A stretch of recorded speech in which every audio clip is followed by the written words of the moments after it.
असतो मा सद्गमय तमसो मा ज्योतिर्गमय मृत्युर्मामृतं गमय।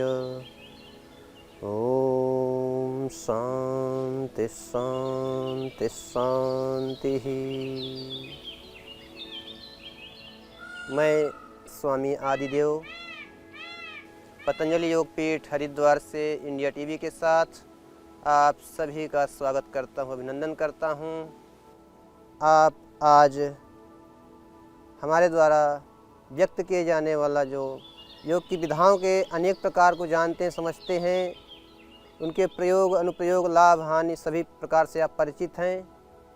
लेकिन आज हम आपको पेशी तंत्र और अस्थि तंत्र का विकास कैसे करें, हम आवश्यकता क्या है आज उसकी, आज युवा पीढ़ी कैसे प्रयोग कर रही बॉडी पर पेशी तंत्र का विकास करने के लिए, अस्थि तंत्र का विकास करने के लिए, और फिर भी उनका विकासात्मक जैसे विकास होना चाहिए वैसे विकास नहीं कर पाते और हार मानकर यह अनुभव करते रहते हैं कि हो क्यों नहीं रहा है। उसके लिए, उस विकास के लिए कि आज संपूर्ण युवा पीढ़ी जो जोर देती बॉडी पर, बॉडी फिटनेस पर, वह कैसी होनी चाहिए, उसी का हम योग के माध्यम से प्रयोग करते हुए, आसनों के माध्यम से, प्राणायाम के माध्यम से व्यक्त करेंगे, अभिव्यक्त करेंगे कि आपको कैसी आवश्यकता है कि योग के माध्यम से आप अपने आप को कैसे स्वस्थ, संपूर्ण रूप से स्वस्थ कैसे बना सकते हैं, मानसिक रूप से, आध्यात्मिक रूप से, वैचारिक रूप से, और बॉडी आपकी कैसी होनी चाहिए, कैसे विकास हो आपकी बॉडी का, आप उसको जानें, समझें और करें। योग मात्र केवल एक क्रियात्मक योग ही नहीं है कि हम केवल जितना कर रहे हैं उतना ही होना चाहिए। उसको हम अंदर से जिए, अभ्यास में हो, हमारे जीवन में हो, जीवन शैली में हो, व्यवहार में हो, हमारे आचरण में हो। योग के लिए आज संपूर्ण दुनिया योग के माध्यम से जुड़ रही है, योग को जानने, जीने, समझने का प्रयास कर रही है। परंतु युवा पीढ़ी अपनी मसल्स आदि बनाने के लिए, बॉडी बोन विकास के लिए अनेक प्रयोग करती है, लेकिन हो नहीं पाता। इसलिए तो हम प्रारंभ करते हैं योग का अभ्यास में कि हमारी बॉडी फिटनेस, हमारी मसल्स कैसी होनी चाहिए, हमारी बोन का विकास कैसे हो। उसके लिए हम सर्वप्रथम दंडासन में बैठ जाएंगे और प्रारंभ करेंगे एक आसन, एक एक क्रिया से। तो सर्वप्रथम हम जैसे ऐसे बैठ गए सीधे, और हम अपने दोनों हाथों को इस शेप में रखते हुए साइड में, इस स्थिति में श्वास अंदर धीरे धीरे भरेंगे। इस आसन का नाम है तोलुंगला आसन। इसे तुला के समान बताया जाता है, जैसे तुला होती है, परिमाण जिसके द्वारा आधार से मापते हैं, वैसे ही किया जाता है। तो इसमें आप श्वासों को भरते हुए आराम से, आपकी मसल्स पावर का पता चलता है जब हम योग करते हैं। योग की विधाएँ, योग की क्रियाएं जब करते हैं तो पता चलता है कि हमारे अंदर कितनी क्षमता है, पावर कितनी हमारी बॉडी में, वो अभिव्यक्त होती है। नहीं होती है तो अभ्यास के द्वारा हम कर सकते हैं। तो हम श्वास भरते हुए सर्वप्रथम श्वास भरेंगे, श्वास रोकते हुए बॉडी को उठाएंगे।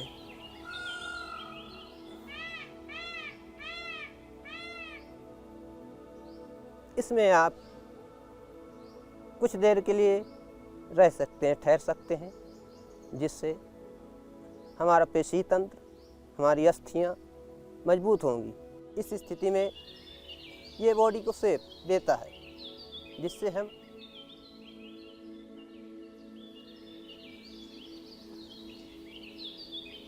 ठहराव, स्थिरता, कठोरता बॉडी में, मसल्स पावर हमारी कैसी होनी चाहिए। इसके बाद हम पद्मासन में बैठ जाएंगे। इसको एक एक पैर से भी कर सकते हैं आप, जिनका अभ्यास है। अभ्यास करने के लिए जैसे एक पैर से हम ऐसे करते हुए, ये प्रैक्टिस होना अनिवार्य है, योग करना है। प्रैक्टिस में योग होना चाहिए, दिखना चाहिए योग कर रहे हैं, संपूर्ण रोगों की निजात के लिए। दूसरी तरफ से ऐसे करते हुए हम उठ जाएंगे ऐसी स्थिति में। और यह स्थिरता बनी रहे। हमारी जो बाइसेप्स होती है साइड में, वो हमारी मजबूत होती है, विकास होता है उनका। क्यों? क्योंकि उनमें जोर पड़ता है बॉडी का।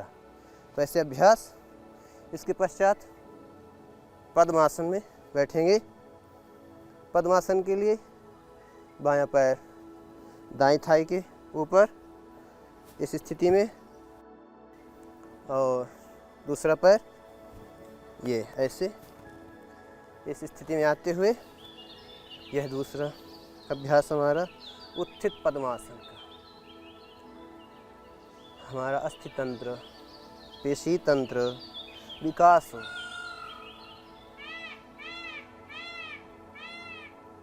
हमारी क्षमता, हमारी पावर बॉडी से अभिव्यक्त होनी चाहिए कि हमारे अंदर कितनी पावर है।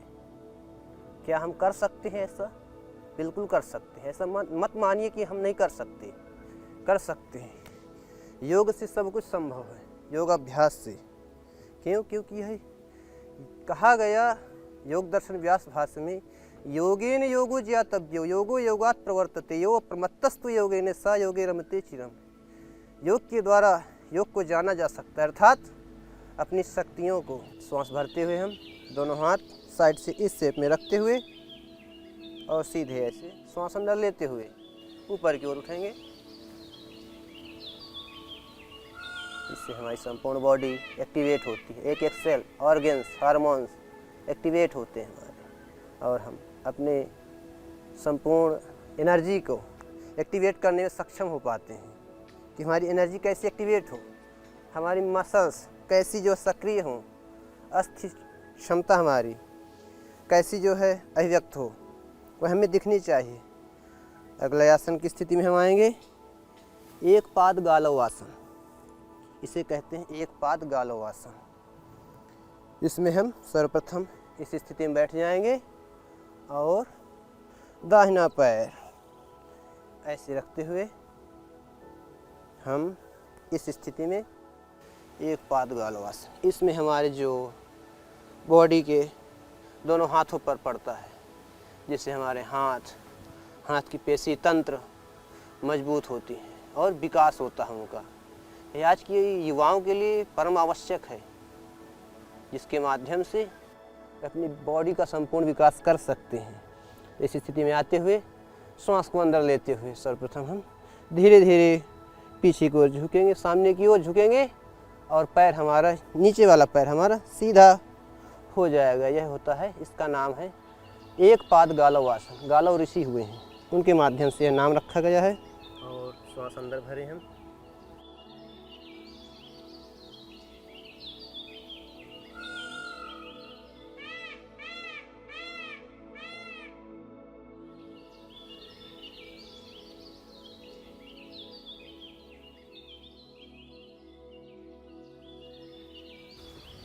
फिर सामान्यतया नीचे आ जाएंगे और बैठ जाएंगे। ऐसे ही अभ्यास करते हुए हम अपने आप को संपूर्णता से साथ और एक्टिवेट कर सकते हैं। इसके लिए हम डेली अभ्यास करें। जब कोई क्रिया करते हैं, कोई कर्म करते हैं, तो उसमें अच्छे परिणाम के लिए अच्छा अभ्यास करना आवश्यक होता है। यदि अच्छा अभ्यास नहीं है तो अच्छा परिणाम नहीं आएगा। कुक्कुट आसन के अभ्यास के लिए सर्वप्रथम हमको समान रूप से पद्मासन में बैठना चाहिए। यह पद्मासन होता है जिसमें हम बैठ करके, और इसमें बैठने का अभ्यास भी सभी का होना चाहिए, क्योंकि आसन के द्वारा हमें जो है स्थिरता, दृढ़ता यह प्राप्त होती है। रिलैक्स फील होता है कि हम एक सुख, सहजता का अनुभव कर पाते हैं। तो उसके लिए हम कुक्कुट आसन के लिए पद्मासन बैठने के पश्चात दाहिना हाथ अपने पैर के मध्य भाग से अंदर की ओर नीचे जाएगा। तत्पश्चात हम दूसरा हाथ भी दूसरे पैर के मध्य से, और जैसे ही हमारे दोनों हाथ जाएंगे अंदर, वैसे ही हम प्राणों को अंदर भरते हुए श्वास अंदर रोक लेंगे और कुक्कुट आसन की स्थिति में ऊपर की ओर उठेंगे। तो हमारा हो जाएगा कुक्कुट आसन। श्वास भरते हुए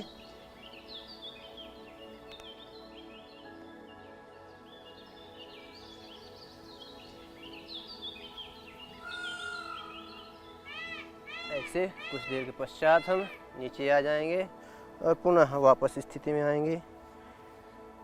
इससे हमारे हाथ और पैरों की मजबूती बढ़ती है, जिसके द्वारा हम करने में सक्षम हो पाते हैं।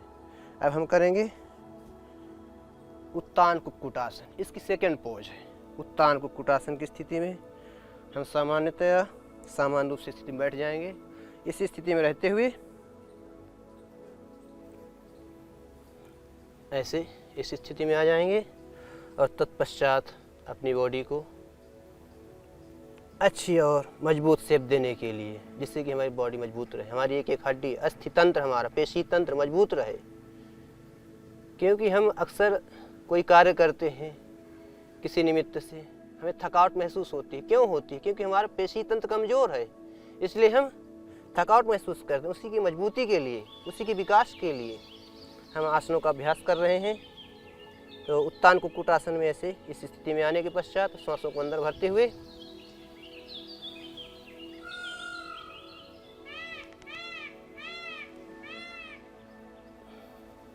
ये स्थिति है उत्तान कुक्कुटासन। उत्तान कुक्कुटासन में इसमें कुछ देर के लिए ठहरिए। इससे हमारे संपूर्ण बैकबोन हमारी मजबूत होती है, हमारे शोल्डर्स, हमारे हाथ की हड्डियाँ, संपूर्ण रूप से अस्थियाँ विकास होता है उनका। जो पेन होता है उसको धीरे धीरे रिलीफ देते हुए हम विकासात्मक योग की ओर आगे आते हैं। तो यह होगा हमारा उत्तान कुक्कुटासन संपूर्ण बॉडी के लिए। क्योंकि योग के द्वारा ही हम अपनी शक्तियों को, अपने अभिव्यक्ति को, अपने विकास को योग के माध्यम से सर्वांगीण कर सकते हैं। विकास मात्र एक ऐसा नहीं है कि हम केवल किसी एक क्षेत्र में ही काम करें वही हमारा विकास है।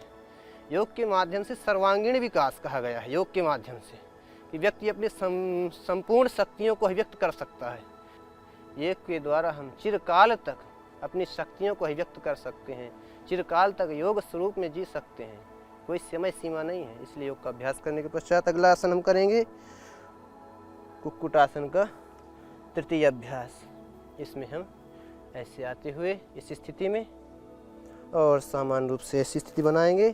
तत्पश्चात वापस सीधे होंगे ऊपर की ओर और संपूर्ण बॉडी पर जोर देते हुए अपने हाथों पर, हथेलियों पर। यही तो हमारी शक्ति है कि हमें महसूस हो क्या शक्ति हमारे अंदर।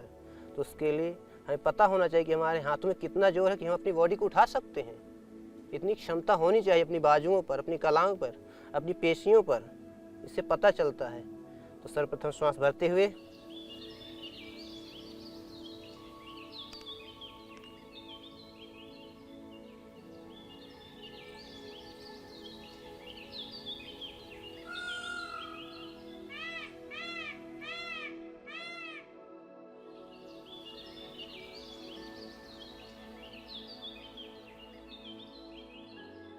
ऐसी स्थिति में आए, थोड़ा महसूस होता है कि हाँ क्षमता लगती है, पावर लगता है। पावर अभिव्यक्त होता है, अंदर से उत्पन्न होता है। तो वही पावर के अभिव्यक्ति योग के माध्यम से हम देखें, करें और उसे जानें, समझें कि हमारी शक्तियों की अभिव्यक्ति के लिए आवश्यक योग कितना है, क्या हम कर सकते हैं योग के माध्यम से। तो इसलिए यह हो गया हमारा कुक्कुटासन तृतीय अभ्यास।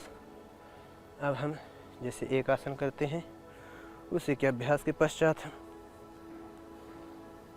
हमारी अस्थियाँ, अस्थि तंत्र, पेशी तंत्र और विकास करने के लिए और अच्छे से हम कर सकें, उसके लिए योग साधक को कैसा आहार करना चाहिए, योग के आधार क्या है, स्तंभ क्या है योग के।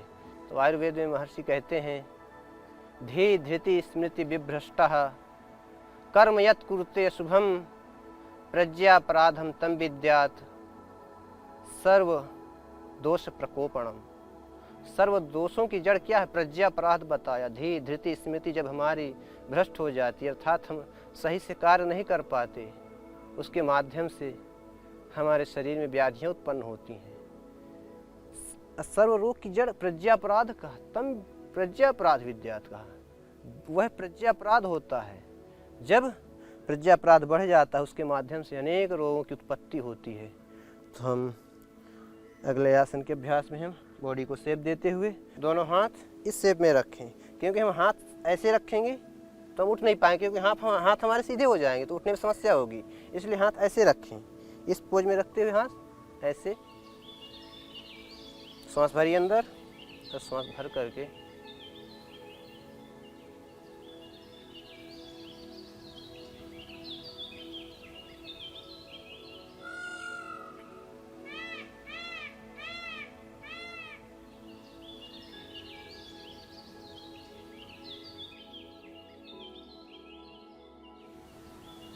ये स्थिति होनी चाहिए अपनी मसल्स को मजबूत बनाने के लिए।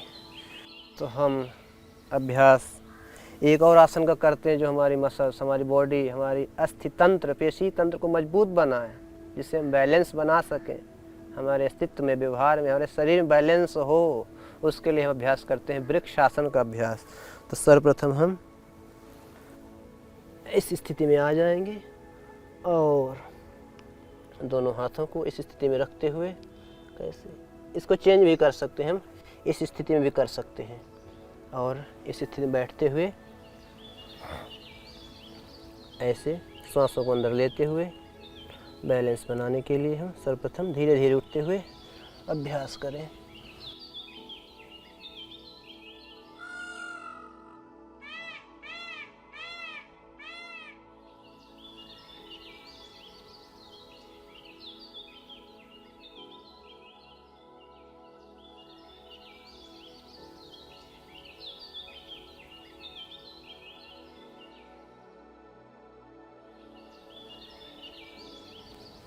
ऐसे आप कर सकते हैं, इससे हमारी संपूर्ण बॉडी, अस्थि तंत्र, पेशी तंत्र मजबूत रहता है और एनर्जी से युक्त रहता है, उत्साह बढ़ता है, सदैव उत्साह से युक्त बॉडी रहती है हमारी।